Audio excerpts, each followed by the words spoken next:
Hey, hello again. Coach Mike here, mental performance coach. In this second section, we're going to discuss stress and mindsets. So, stress is a pretty big topic these days. Raise your hand if you've experienced a little stress over the last year. Yeah, most of us have bought into the belief that stress is bad for us.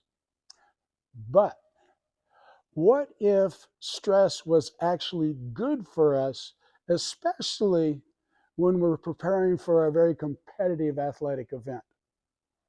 In her TED Talk, Dr. Kelly McGonigal, a biological psychologist at Stanford University, talks about making stress your friend. Here's Kelly. I'm a health psychologist, and my mission is to help people be happier and healthier.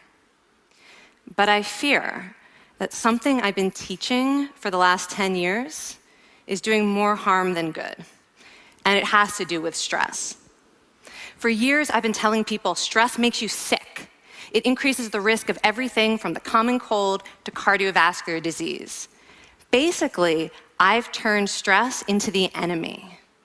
But I've changed my mind about stress, and today, I want to change yours. Let me start with the study that made me rethink my whole approach to stress. This study tracked 30,000 adults in the United States for 8 years, and they started by asking people, how much stress have you experienced in the last year? They also asked, do you believe that stress is harmful for your health? And then they used public death records to find out who died. Okay, some bad news first. People who experienced a lot of stress in the previous year had a 43% increased risk of dying. But that was only true for the people who also believed that stress is harmful for your health. People who experienced a lot of stress but did not view stress as harmful were no more likely to die. In fact, they had the lowest risk of dying of anyone in the study, including people who had relatively little stress. Now, the researchers estimated that over the 8 years they were tracking deaths, 182,000 Americans died prematurely, not from stress, but from the belief that stress is bad for you. That is over 20,000 deaths a year. Now, if that estimate is correct, that would make believing stress is bad for you the 15th largest cause of death in the United States last year, killing more people than skin cancer, HIV, AIDS, and homicide. You can see why this study freaked me out. Here I've been spending so much energy telling people stress is bad for your health. So this study got me wondering, can changing how you think about stress make you healthier? And here the science says yes. When you change your mind about stress, you can change your body's response to stress. Now, to explain how this works, I want you all to pretend that you are participants in a study designed to stress you out. Now, if you were actually in this study, you'd probably be a little stressed out. Your heart might be pounding, you might be breathing faster, maybe breaking out into a sweat. And normally we interpret these physical changes as anxiety or signs that we aren't coping very well with the pressure. But what if you viewed them instead as signs that your body was energized, was preparing you to meet this challenge? Now, that is exactly what participants were told in a study conducted at Harvard University. Before they went through the social stress test, they were taught to rethink their stress response as helpful. That pounding heart is preparing you for action. If you're breathing faster, it's no problem. It's getting more oxygen to your brain. And participants who learned to view the stress response as helpful for their performance, well, they were less stressed out, less anxious, more confident.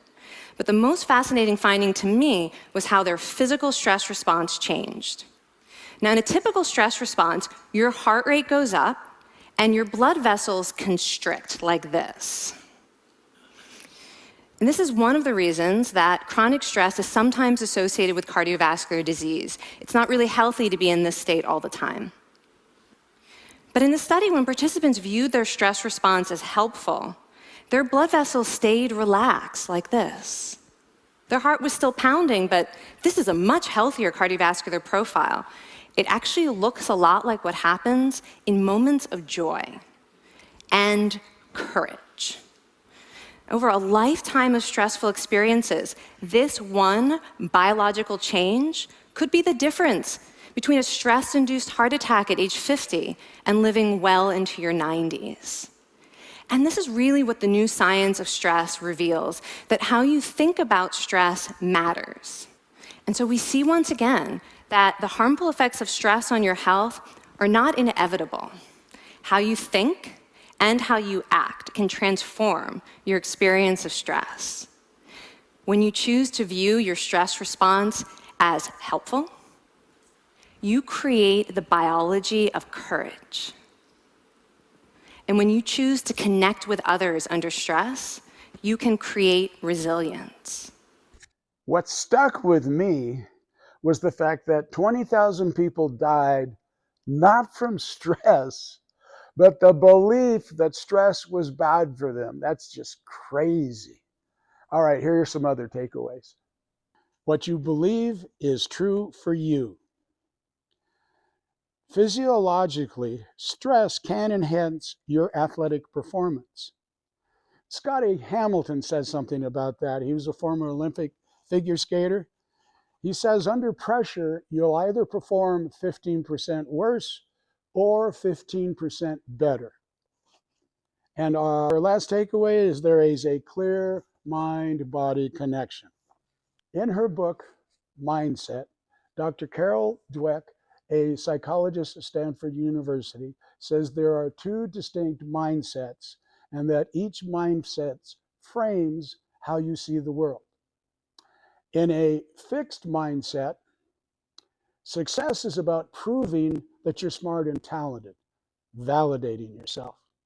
In a growth mindset, success is about challenging yourself to learn and to grow, developing yourself. In the eyes of someone that's in a fixed mindset, or what I'm going to call an average mindset, effort is a bad thing. It means that you're not smart or talented. I mean, if you were smart and talented, you wouldn't have to extend all this effort. From the idea of a growth mindset, which I'm going to call an elite mindset, effort is what makes you smart or talented.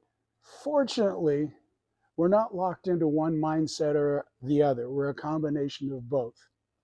And even though mindsets are very powerful, given the right information, we can change our mindset. In a recent study conducted by Dr. Leah Crum and Associates at Harvard University, they addressed this question. Is it possible that by changing your mindset, you can also change the way your body reacts to exercise? Here's what they found. Was I getting fitter and stronger because of the time and the energy that I was putting into my training? Or was I getting fitter and stronger because I believed that I would? What about the other extreme? What if people were getting an extraordinary amount of exercise but weren't aware of it? Would they not receive the same benefit? We decided to test this, and to test this, we found a really unique group of women, a group of 84 hotel housekeepers working in 7 different hotels across the US. So these women are on their feet all day long. They're using a variety of muscles, and they're burning an extraordinary amount of calories just doing their job. But what's interesting is that these women don't seem to view their work in this light. We asked them, we said, do you exercise regularly? And 2/3 said no. So we said, okay, well, so on a scale of 0 to 10, how much exercise do you get? And 1/3 of them said 0. I get no exercise at all. So we wondered, what would happen if we could change their mindset? So we took these women, we split them into 2 groups. We measured them on a variety of things, including their weight, their blood pressure, their body fat, their satisfaction with their job. And then we took half of them and we gave them a simple 15-minute presentation. We gave them this poster and we said, you know, your work is good exercise. It satisfies the Surgeon General's requirements, which are quite simply to accumulate about 30 minutes of moderate physical activity. You should expect to receive those benefits. 15 minutes. We came back 4 weeks later and we measured them again. Not surprisingly, the group that didn't receive this information didn't change. But those that did looked different. They dropped weight. They had a significant reduction in systolic blood pressure. They dropped body fat. And they reported liking their job more. So what does this tell us? Well, to me, it was fascinating that just as a result of a simple 15-minute presentation, the whole game changed, producing a cascade of effects on both their health and their well-being, presumably without even changing behavior. There are many other very talented scholars tackling this phenomena as we speak.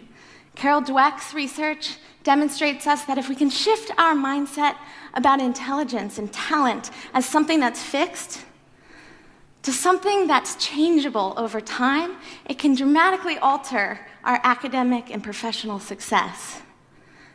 Yale epidemiologist Becca Levy's research shows us that if we can change our mindsets about aging, from viewing aging as an inevitable process of deterioration to a process of gaining wisdom, gaining growth, not only shapes the course of how we grow old, but even extends longevity. So though the context is different, the message is the same. Our mindsets matter. I wish I knew sooner that by changing my mindset, I would like my job more. Here's some more takeaways. Our mindset is the lens through which we view events and how they affect us. Your mindset affects your body's response to exercise. That 15 minutes can change your life. All right, let's get into some of the tools. We have a green, yellow, red stress assessment. While you're playing, you need to assess yourself. Where am I? Am I in green? All is good. If I'm yellow, well, I just sank the ball and I'm going downhill. I'm red, I need to get subbed out. So that once you assess that, you can now use a reset process or protocol to get yourself back to at least yellow or into green. That requires breathing, visualization, and a physical action. A mindset survey. In Carol Dweck's book, there's a survey of your mindset, so you may want to know where you're at on the spectrum. Self-talk. Whoa, we're our best friend or our worst enemy. We know how to sabotage ourselves. We know how to inspire ourselves. So we need to continually be talking to ourselves, inspiring ourselves when we're out there on the court. Journaling. Journaling is a wonderful thing. You write down your experience. You go back and look at it. You get to reflect on, wow, I thought this then, I think this now. I was that way here, there, I'm this way now. You can really see your growth. Filters. This is for yourself and for your team. The British rowing team hadn't won a gold medal in years, over 100 years. And they decided to create a filter for their rowing team. And the filter they created was, will it make the boat go faster? Anytime they had a decision to make, they asked themselves, will it make the boat go faster? If the answer was no, they didn't do it. If the answer was yes, they did it. We have a little technique called glance and go. Your eyes are your GPS. Simply glance where you want the ball to go. Let's say you're serving, and then just go right ahead and serve. Do not try and control it with your mind. This is something your body knows how to do. So pick your target with a glance. Let your body hit the target with the ball. All right, that's section 2. We'll get to section 3 in just a moment.